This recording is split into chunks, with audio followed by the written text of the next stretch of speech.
and 5 being yay. How do you feel about moving to online meetings and trainings right now? You can just write your number in the chat with a little explanation about why, maybe a sentence or two about why you chose that. Threes, threes, threes, fours, fives. 4.5. 4.5. Got a couple. I was at a 4 when it started, but now I'm at a 2.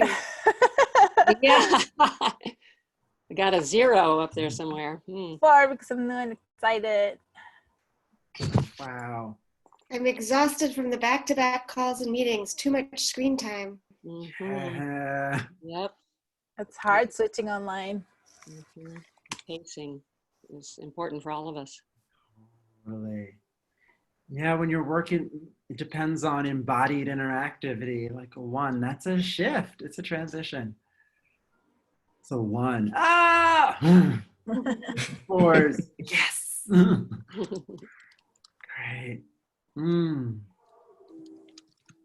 Yeah. And if you're having trouble in the chat, where you clicked everyone, you click that same, you'll probably see somebody's name, and it might be mine or somebody else's. You can click everyone there. It's at the very top of the list. Or if you can't find it, you can start typing everyone, EV, and it should appear. All right, so with that, then what we want to do is today we're going to spend a lot of time answering questions and responding to you. But in this transition, moving lots of trainings online, we want to ask you to write in the chat, what's one question that brings you here today? What's a question that brings you here today? Anything, any question. Shout out to all parents and people doing parental duties in these times. Yes. You have taken on a lot.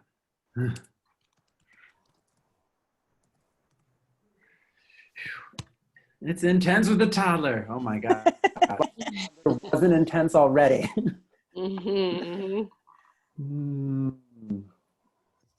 Nice. Nice questions. Yes, loving these questions. How do we foster meaningful connection? In the range Our of questions. Young people. Technology more accessible. Keep writing those questions for the next little bit. And we'll be copying them so that we can get to respond to a lot of your questions as we go along in the training. But let me pass it to you, Andrea, for what's next. Thank you so much, Matthew. And if you can stop screen sharing. Thank you. So I'm going to ask you all now if you can click on the top right corner of your screen where it says gallery view. If you're on full screen, you have to come up full screen to see that button. And you see 2 arrows on each side of your screen that allows you to scroll through and see who else is on in this meeting. So you can do that. And the number of video snaps that it shows you, it depends on the size of your screen. So feel free to scroll through and maybe you'll see some familiar faces or maybe others. And we understand that some people cannot turn video on. It's just an invitation. My name is Andrea Parra, and I have been a co-trainer with Training for Change for over 5 years now. And I'm also part of the online training team for the past 3 years about. And I'm connecting with you from Bogota, my home. And I am also coordinating the trainings that we're doing now in the midst of this pandemic in Spanish. So you can find more information about them also in our website. And we are building our muscle to be able to offer more of those. Do you want to go ahead, Sonia, and introduce yourself as our wonderful chat moderator? Hi, I'm Sonia Silbert. I'm helping out with chat moderation today. I lead trainings for 350 Vermont, and I'm a proud board member and super fan of Training for Change, and I'm really excited to be here today. Nice. Thank you, Sonia. Thanks. And I'm Matthew. I am also a core trainer with Training for Change. I live in Philadelphia, Pennsylvania, and I am so excited to be here with you in this transition online, especially as a person who does a lot of embodied activity. Like this shift online both feels like it opens up some possibilities, but also helps me be like, what's essential in person and what's not. And so, yeah, I'll pass it to you, Thank you. Andrea. Thank you so much, Matthew. So for those of you who don't know us as Training for Change, we since 1992 we've been supporting activists and left organizations to become more effective in their organizing and training. We use a methodology, experiential, called direct education that builds on popular education from Freire, and that has been in the works and development for over 25 years. So we stand on the legacy of many activists and folks who created this methodology. And one thing that it's important is that we are definitely not aiming for perfection in facilitation online. And I would like to invite you to not expect that, just the same way you don't expect it in person. But also it is true that in 1 hour, we're not gonna make you expert online facilitators. Our goal today is to give you very basic, clear tips that you can start using right after this training, that can give you a bit more confidence about the possibilities and hopefully activate your curiosity about what's possible to do online. So that's our goal today. We'll share with you the recording of the session, the slides that Matthew has been sharing. We'll share with you the chat transcript and additional materials, as well as information about more in-depth trainings that we do. So if you have any other questions or things, please keep them coming in the chat. As Matthew said, Sonia will be supporting in transferring those. Great. So I'm going to start sharing my screen now.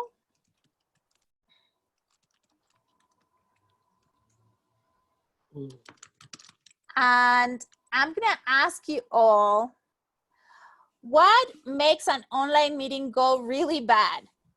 And I'm going to ask you to, like, what minimizes the effectiveness of an online meeting? I'm going to ask you to answer in chat. And Sonia will be transferring that to our post-it slide. Tech issues, people talking over each other, when the meeting is too long, to be not prepared, people not paying attention, lack of engagement, not a clear purpose, any type of disruptions, poor facilitation, when participants feels like they're being talked at and there's no engagement, people digressing too much, facilitator does a monologue, tech issues, too many voices, language differences, too many goals, PowerPoint slides, too high a volume of chat, so it's hard to keep up with, slow response, no time to think about response, long silences.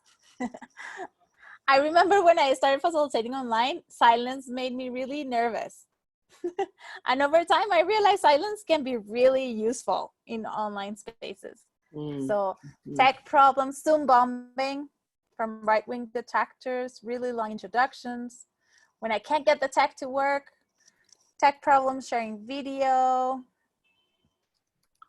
Great. And as Sonia keeps transferring those, outside distractions, clearly, especially toddlers can be outside distractions. Can't see everyone's face, lack of body language. Yeah. So I'm going to ask you now the next question, which is, what makes an online meeting go really well? What maximizes the effectiveness of an online meeting? And again, keep them coming. And Erica, maybe you can paste the question on the chat. Breakout rooms, Yes, a well-prepared agenda, increased accessibility for folks, breaks. So Sonia already did, so thank you. Strategic use of silence, addressing chat questions, whatever can be done offline has been done. What are you doing together is necessary. This is really good. Asking people to move their bodies. Good agenda constructions. Many voices heard. Connections made. Creativity. There's a lot of good answers. Fun breaks. Multiple facilitators. Focusing structures. Don't moving too fast.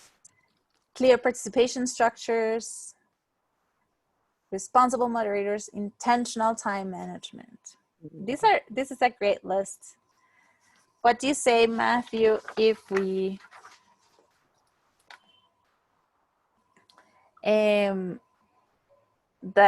move to the next section with all these great ideas that you will receive, because you will receive the chat and you will receive the slides, so you will get your own ideas in this.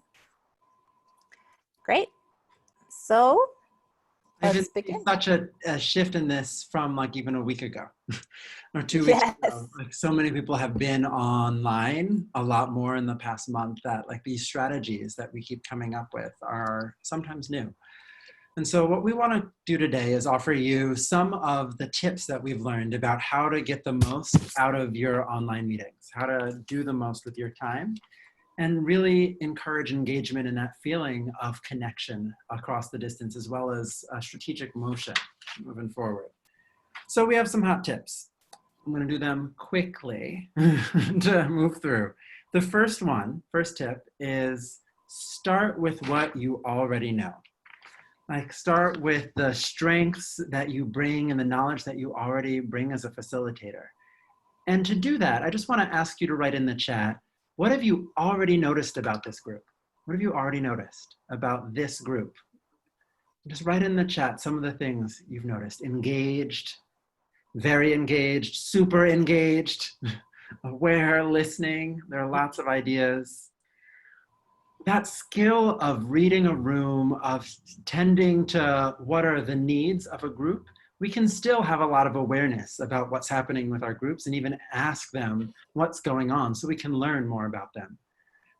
And also in starting with what you know, sometimes your online tools translate really well online. I use Post-its a lot in in-person trainings. We were able to translate Post-its online and you all added to them and we got to move them around and add stuff. And so there are ways to translate what we do in person to online as well. So rather than saying, how do I do something new? The question may be, how do I translate what I think would be useful for this group? Hot tip number 2, stay human. We're not robots, we're humans. And in this moment, what I want to do is just give us an experience of it. So I'm going to stop perfect. Stop the screen share. And if you have video and feel able to turn it on, I want to invite you to do that. And for those of you who are able to have video, I want you to make a gesture for how you are feeling right now. Just the feeling that you have right now. A gesture.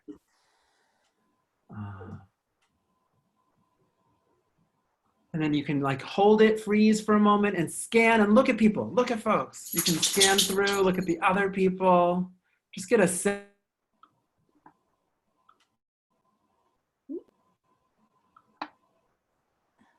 Matthew. I froze. I froze as I said, unfreeze. Yeah. Like tech issues are gonna happen. I turned off my video for a second just to help my system come back up. Tech issues will happen, we're human, but let's also pay attention to our bodies along the way. Let's take breaks, let's stretch. And then we also want to encourage you to not go really long times in your trainings. Usually we say 1.5 hours to 2 hours is max about what people can really effectively do in learning online. Tip number 3, if you can start the screen share again. Yes. So number 3 is to center relationships and connection. Center the relationships and connection. Like we're in a particular moment where things are not the same as they were for some folks a month or 2 months or 3 months ago. And so we want to be paying attention to how our groups are showing up, both with the feelings of sadness, anxiety, and stress, depression, those feelings that are there, as well as the feelings of the resilience that they have. And so just to help boost that awareness, I want you to write in the chat some of the things that you've seen people do, especially in your communities, that are showing resilience. How are your communities showing resilience? Sharing seeds, mutual aid, saying no. So helpful. You don't have to say yes to everything, and it really does help. Mm. This list is coming in faster than the other ones, so I can't track everything that people are saying, but I'm really appreciating this list because I often will come back to it when I'm feeling down and remember that, oh, right, we have so much resilience in our communities. Dance parties. Yes. And then also as you're centering relationships and we also need to pay attention to equity issues and access issues, which sometimes get compounded when we're online. Like some of the folks who have difficulty getting to meetings also because of parental duties, they just have other responsibilities. They're still there, except now the toddler's climbing on them during this call. Things are a little different. And so we have to help each other be able to all access the trainings that we do. All right, tip number 4, engage frequently in a variety of ways. All right, we're gonna do a very quick icebreaker just to show that it's possible. This icebreaker is called Touch Blue. It's one of my favorite ones to do in person. So I'm gonna call out something and then you're gonna look in the physical area near you and try and touch something like that. So the first thing is touch blue. Find something blue and touch it. All right, touch something orange. Touch something hard. Touch something cold. Great. And there are more, this game can go on and on and on. But that we get to keep the things like icebreakers and energizers as we go along. And we can also do things like vary group size and use breakout groups to help us. We often say when you're online, try and give people something different every 3 to 4 minutes that they can engage in, especially as you're first starting, to help people get used to the technology and feel like they can enter. Okay, tip number 5, use visuals to create an online space. Online is a visual medium, so we can get really complicated or be really silly. That's part of why we ask you to turn on your videos here. And it's also, and we can dive in even deeper. Like Andrea, do you have the cats nearby? Yes. Yes. So like this is that same spectrum we did at the beginning of the training. But Andrea, for the Spanish language training, added more images of cats at different stages of distress and or joy about transitions in life. We can add these things because we're staring at a screen for a while. It doesn't all have to be text. Instead, it can be images that help engage our imagination and help spark our creativity and also help us feel some of the closeness that we have. Like in person, we can often see people to like help us sense some of what's going on. But online, we can bring in more of their life. I'm gonna try to stop screen sharing and screen share again to see if Melody can see it because she says her screen share disappeared. Cool, thank you. Yeah, when we go to screen share, it's gonna take away gallery view for most folks, just to let you know. Okay. And then I'm just gonna go to tip number 6, plan ahead for sharing roles. Like when you shift from being in person to online, there are just other roles that appear. Like for us, we're doing co-facilitation, Andrea and I, but we also have Sonia helping us in the chat. We have Erica and other people also just answering questions that they know and sharing. So we get to create space for those, but we can also ask people to help us out with things. Like oftentimes I'll ask somebody else to screen share when I'm talking because I'll forget to click the button. I just forget. And so I was in a training yesterday with a group of people and I just said, hey, could one person be in charge of screen sharing? And then they were able to help out along the way. So I didn't have to do as many of the roles that could happen in an online training. And then lastly, I would say that awkwardness is gonna happen, tech issues are gonna happen, no matter the perfect planning, tech issues will still happen. Today, in this call alone, my internet has gone out, my audio hasn't worked at times, and my video stopped working.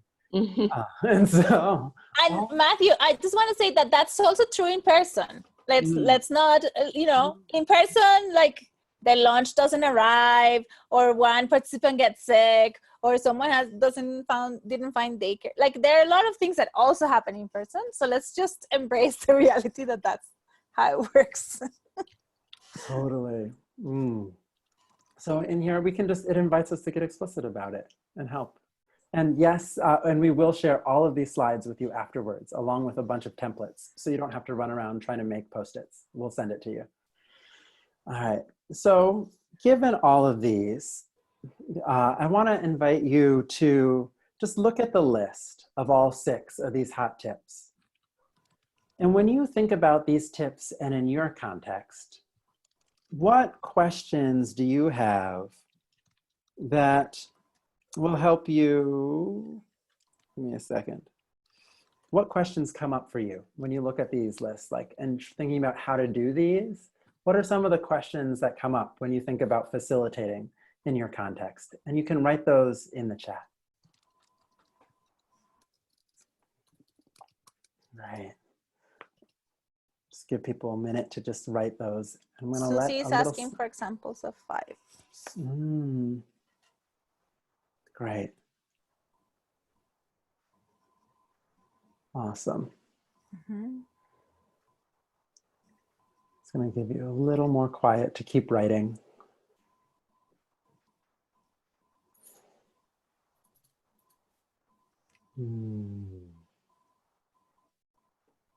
Oh. So as those questions keep coming in for the next little bit, I'll pass it to you, Andrea. Great. Thank you. Thank you so much. So we're going to begin answering the questions. Let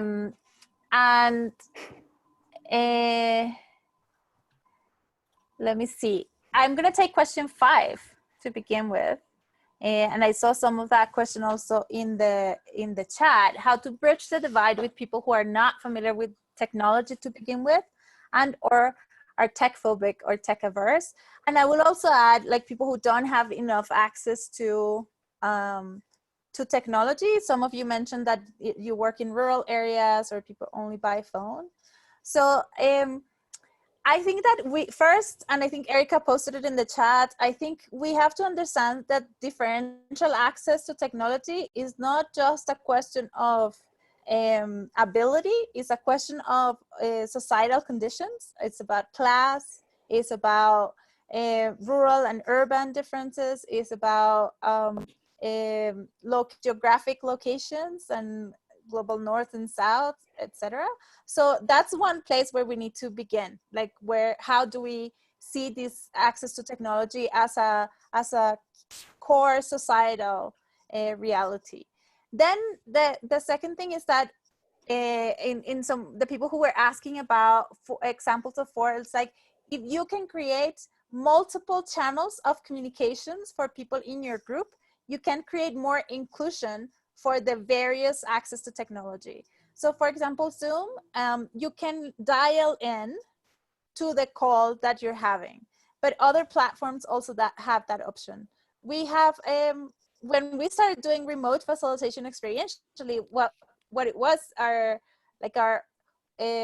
trainers were teaching about how to lead teleconferences. It was before Zoom or anything like this. So that still holds true. You can do, for example, by telephone, you can draw a circle in a paper and choose a spot in the circle to do a go around. There in Latin America and many parts of the global South, people rely much more on WhatsApp.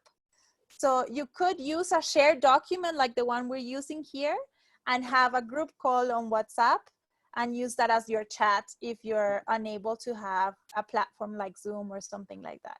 So I think it's important to think of multiple ways for people to communicate. And I mean, the most basic, it's true that some people will need technology. I work with people in the Amazonian parts of Colombia, and to call someone, you have to call someone to tell them to call them to, etc. So to organize a call takes weeks, and some people in the US are organizing with undocumented folks who don't have access. So I think the preparation, the pre-meeting, is going to be key to ensure that access, you can have one-on-ones, or you can address some of those issues. I'm going to go for numbers 2 and 3 on that same page. How do we read people's emotions when there's conflict, and how do you get a group to feel a connection with one another online? And I think a lot of it is that when I'm online, I find I make fewer assumptions, and I have to find more ways to ask folks to share. Like in person, I may see someone in distress, and on the phone, they may have their video off, or on Zoom, they may have their video off. So that's part of why we encourage people to have video on, so you can actually have body language as a cue. But also, I find it's useful to recognize that emotions can look different in different cultural settings. Like one person's anger doesn't necessarily look like another person's anger. Like I'm in a mixed race family. And so my parents are Black, and their anger is often very muted because they learn to mute their anger as Black folks. Whereas my partner is white, and his parents' anger is just like big and loud. And so anger looks differently, but how I can tell that they actually get angry when I'm in a conversation is because something has changed from what they were doing. And so those differences are things we can also notice when we're online. Like noticing, when does the person who's been talking stop talking? Or does their pace change? Or if someone hasn't been talking the whole time, maybe they suddenly start speaking. It's a clue that something has shifted. And so in trainings, I find it's useful to keep inviting everyone to share whenever possible, or find opportunities to encourage many people to share. So you can get a baseline that you can then use to see if things have changed for somebody in terms of how they're feeling. And then you can also ask now people. We all have our Zoom face, which is totally not the way it looks if we're doing something in person. A friend of mine was doing chat moderation, and her face was totally like this the whole time. I'm going to take questions. I want to just do one more thing on the feel connection with one another online too. I think inviting people to share, to self-disclose, to add something. Like yesterday I did a training, and I asked people to go find something in their home and share it with people online. And the intimacy that formed within 5 minutes was much deeper than I imagined that group would have gotten in 5 minutes in person. And so online can actually lead to more connection, sometimes faster than in person. Pass it to you. Thank you, Matthew. Yeah. I'm going to take number 7, which is this question about accessibility and working with folks with disabilities. Not just only people who are deaf or hard of hearing, but people, for example, people who are deaf. One way in which you can make a meeting accessible is you can have an interpreter be also in the call, and the person who needs the interpretation can fix that screen in front of them for the interpretation to be accessible. For deaf folks who prefer closed captioning, in Zoom you can assign the role of closed captioner to a person that is transcribing the meeting and doing the closed captioning during the call. One recommendation would have to have, depending on the length of the call, would be to have 2 people, because that can be a tiring task to take on. For people who use screen readers and have a visual disability, Google Slides, which is what we use for the shared documents, you can activate the screen reader feature. And also, as a practice, which is also applicable to people who are joining only by phone, who don't have access to any of the visuals, as a facilitator, it's very important for you to do audio description. So describe what's happening. So like in this slide, I'm showing a wall of post-its where people are typing blah, blah, blah. So audio description as a practice when you have people with visual impairments, or who use screen readers, or who are connecting on the phone, is another way. And in terms of language accessibility, the closed captioning feature can also be used for subtitling a meeting. Or you can have two calls at the same time, one in which you have an interpreter, a live interpreter, and You have the main call, and the people needing interpretation are connecting to the second call, listening in to the interpreter on the line. So those are kind of a few accessibility features. We're gonna post in the resource. There's a whole accessibility help link in Zoom that you can access. Cool. I'm going to go to a question on the next slide. Question number 3. How to effectively lead discussions online with new relationships where trust is not there yet. And I want to do this by actually having folks go into breakout groups and share that. And so what we're going to do is we're going to send you into a group with maybe 2 or 3 other people. What'll happen is a little blue button will pop up on your screen when I'm done explaining the instructions. And you can click that button and that'll take you to a breakout room. If you hit like all sorts of tech issues that don't allow you to continue for some reason in your conversation with a small group, you can click a help button and then Andrea or I can go in and help you out. And if you're not feeling like going into a breakout room at all, you can stay in the main room, totally fine. So the question is, how do you lead discussions online with new relationships? My dog's in the background being very loud. How do you lead a discussion online with new relationships where there's not trust there yet? How do you build that trust online? What are ways to engage people to do that and share out loud? All right, so we're gonna start up the breakout rooms now, and you'll have your own chat in there that's just for you all. So we won't actually get that in the end, so feel free to use it. Please accept the invitation to join.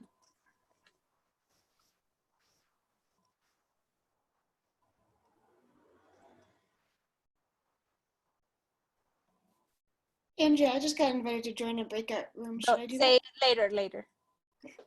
Please don't leave.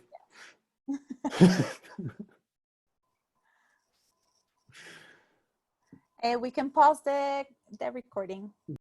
Welcome back, y'all. Welcome back. Welcome back. Welcome back to the main room. Welcome back. Welcome back. Welcome back to the main room. Hope your discussion felt good and full. If you came back when you were mid-sentence, well, we're sorry for that. It's the tech. Welcome back, y'all. Welcome back. Welcome back. That's from Welcome Back, Carter, Matthew. Thanks. Glad to be here with all of you all. Remember to please activate your chat and participants menu again after coming back from breakouts. Well, we're going to get back to a couple more of your questions, but please share first in the chat some responses about how do you build that trust when you're online. Oh, I hear you, Magus. More time on in there would have been fantastic. Yeah, demonstrating vulnerability, being personable is big. Yeah, even breakout rooms alone can help. And there are ways you can do them very low tech, like sharing people's phone numbers if it's a small enough group where there is a little bit of trust. Or using different free conference call lines. We'll send you some tips on how to do that. Totally. Oh, okay. Well, as people keep sharing those responses, again, we'll share that chat with you afterwards. So you get all of the responses that people have shared. I'll pass it to you, Andrea, to keep us moving. Great.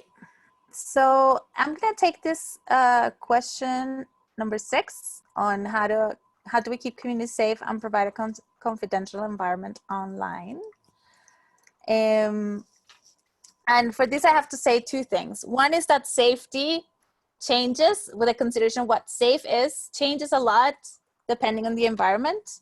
In Colombia, social leaders keep being unsafe. They're receiving threats and everything, including in their house in this time of quarantine. So there's a kind of additional risk that is involved.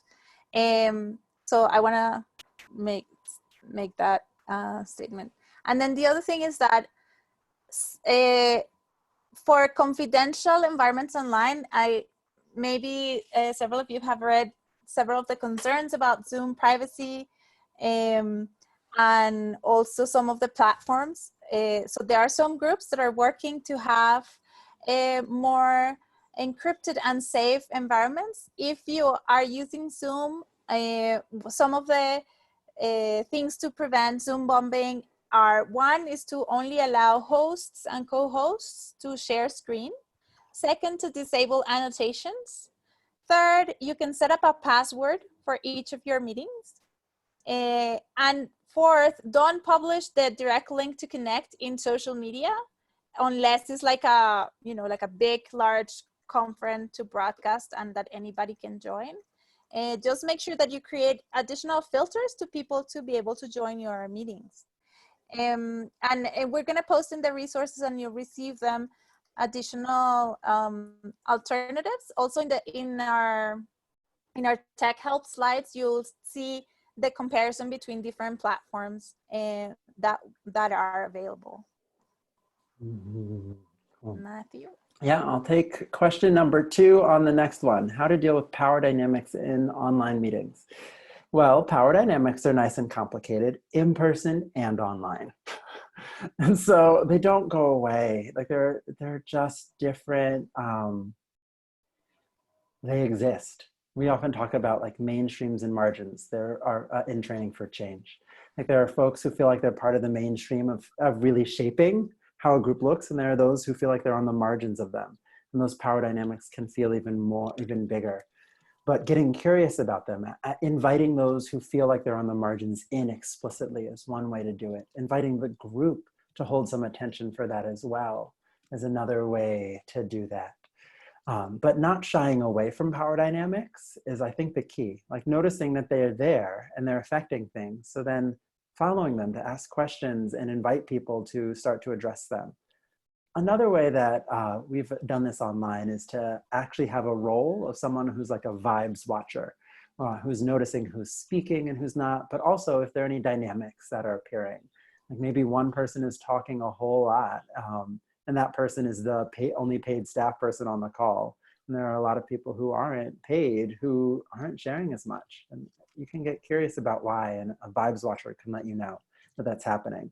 So it can be a way to help the group have more of an awareness of itself as you're going. So, and I'd say power dynamics, they exist. They really do. And so one thing that I pay attention to, especially in this transition online, is how anxiety can make power dynamics feel even more extreme.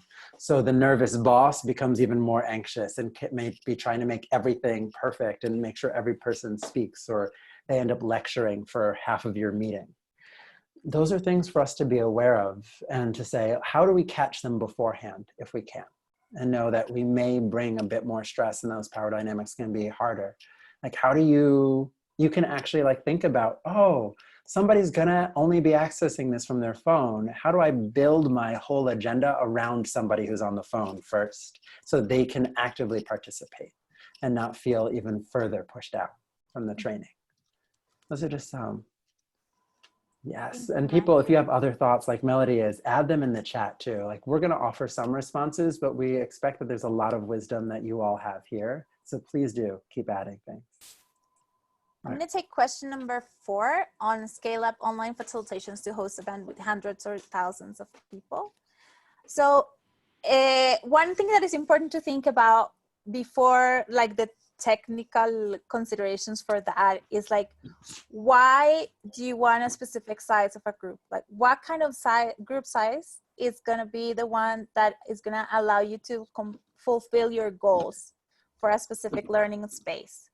So traditionally, our regular trainings are only for 20, 25 people because we want to go in depth about the skills. We want them to practice. We want to interact much more individually and personally, establish a lot more personal interaction. That's why we cap them to more or less that number.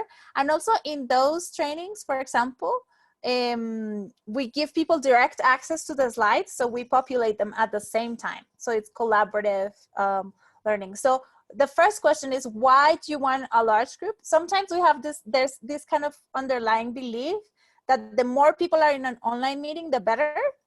But just make sure to take that with a grain of salt. In large meetings, there are different ways of facilitating this. In this meeting, we have 93 people. So some of the things that we're doing are a lot of alternation, and we are sharing the screen. So we're not directly allowing you to populate the slides. And also we use breakouts often to be able to create that little more in-depth connection among people, because even in a large group, you can create several breakout groups. And there are things that you can use as polling or like surveys that work well with large groups. And you can do a lot of the things that we just did in the gallery, like thumbs up, or you can use some of the things that are in Zoom about sending signals through the little features in the participants menu. So you can do a check mark or an X, you can show thumbs up, you can do reactions, you can show I need a break with a cup of coffee, like different ways for people. Like Melinda is now showing us a thumbs up. So there are different ways in which you can get feedback from people in large groups that don't involve everybody opening their mic and sharing. Nice. I'm going to take number 6, how to facilitate hard decision making online. I think that there are a lot of techniques to help make a hard decision online, and often it first starts with some level of conversation about the topics. So there are many ways that you can help people get into those topics. Like for instance, I was about to shift to a slide, but you're screen sharing. Yeah, I'll let it go. Which one? Sorry? I didn't find it. I was going to go to a spectrum. Oh. Yeah. The cats or the other? Yeah, the cats, sure. I mean, like if you have a decision, do we want to move forward with this policy or not? You can ask people to lay themselves out on a spectrum, have a discussion, and then you can do something simple like vote, for instance. Like in Zoom, you can do a poll to get a sense of where people are, or you can drag people's names to different sides. They can fill it in automatically. You can set up an outside website where people can vote. There are a lot of those online if you just Google, like, how do I help people do something like voting online? I also think about like hard decisions often happen in layers, like you get closer and closer and closer to them. And so if you come to some level of agreement, like if you're looking at this spectrum and many people are on 4 or 5, and saying like, yes, we want this policy to happen, then maybe the conversation is, then what needs to be tweaked for us all to get to a 5? Then you get to have that conversation and sharpen what you're up to. That's one way. We also have another whole training that has a lot called Facilitating Online Meetings, that has a whole bunch just on facilitating decision-making as well. So if you want to dive into that even further, we can go into way more techniques there. Okay, pass it back. So do we have time for more questions? Not really. You want to take a very quick one? I just wanted to, so I think for tension, 7 and 8, just for tension, do a lot of body stuff, use images, use the spectrums. The spectrums are a great way to gauge where a group is at. Instead of diving straight into the conflict, like what are the things that we are already butting heads about, like create ways to get a sense of like different ways of temperature check, and then have maybe slice the conflict into different smaller conversations. Because in an in-person, maybe we can dive into conflict and have a 3-day retreat to deal with conflict, but in online, just you'll need to slice them. And the other thing is, for the person who asks, is there anything that simply can't be done anymore? I would suggest, of course, in-persons and online are different, but they're not so different that lots of the things that you do in person cannot be transferred. So my suggestion would be just turn the question around and like, what is possible to do online? And once you get to something that you are like completely struggling to figure out how to do online, just keep trying, because there are many. We do role plays, we do fish bowls, we do stretches, we do dancing, we do all sorts of things online that can be doable, and that sometimes we just feel that because it's a small screen, it has to be a PowerPoint with one person talking the whole time. And it doesn't have to be that way. It Well, can an be really example neat. of that, I just have a quick example of what felt impossible a week ago was I often will do like a lineup where we do shoulder massages, and we had people all over the place, so we couldn't do that, but we could do self-massage. And so we just took some time to help people actually give them their own body's attention. It felt impossible until we tried. Okay, so we're going to move towards the closing and wrap up and just share some final things. First, we just want to share, there's a resources page that has resources people have been naming along the way, and ones that we also have. So we're adding in. And then if you go and go down to the toolkit slide, just some of the things we did today is we did a slide share, we did a spectrum, we did a chat share, we did raising hands, we did a post-it brainstorm, we did breakouts, we did a list brainstorm, we did not do a body check. So pause, just notice before we keep going, how is your body feeling? Just notice. And I invite you to take a breath if that's helpful. Just remember that we do have bodies. And then we also did some personal reflection, asking you to think about your context and the hot tips. We did co-facilitation, a mini lecture, and some singing. I sang. There are many ways to sing online. This is just a sample of what we were able to dive into in an hour. We don't suggest you try and do this many things in an hour. This is us trying to give you as many things as we can right now. Maybe you take one or two. That's absolutely fine for your next training. Or maybe you take them all. Go for it. Great. So we also want to offer you the possibility of digging a little deeper into the skills of online facilitation.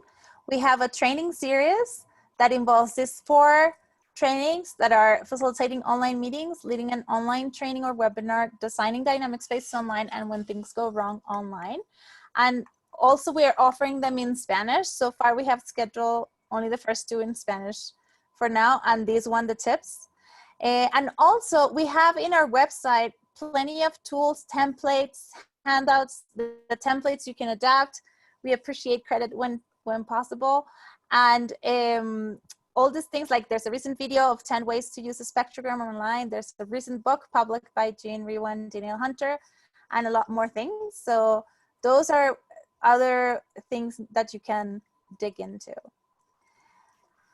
And for closing, we would love to ask you if you can share in chat, where will you use the skills next in this last minute that we have?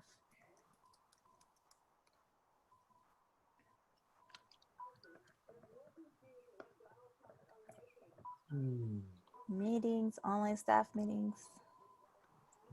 Plenty of webinars are coming up. Great.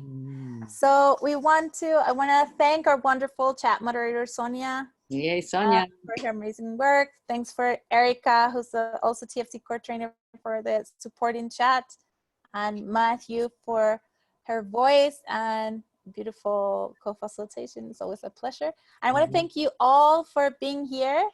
It's been great to have you. Please come off mute to say goodbye so we can hear some noise. Before you go, we're going to post in the chat a link to an evaluation. We'd love the to. evaluation. Thank you so much. Totally. Getting the link right now.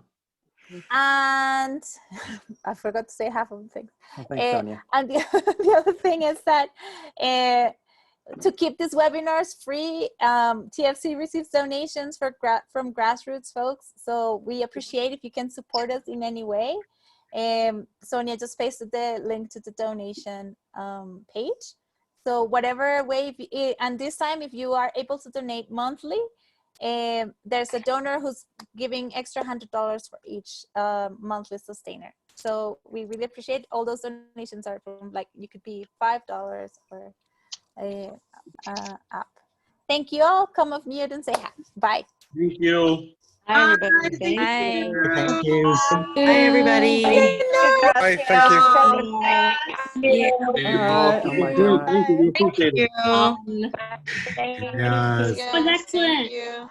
Bye, Orion. Bye, thank you so much. Orion, gracias. Excellent. Adios, bye. Gracias. Bye. Merci. Thank you, awesome facilitation team. Bye, Thanks, Ingrid. everybody. Love you. Love you, Ingrid. Thank you. Bye. Thank you, Melody. Thank you, Thank Ingrid. you. Thank you, Sheena. Yay. Bye. Bye. Bye. Ciao.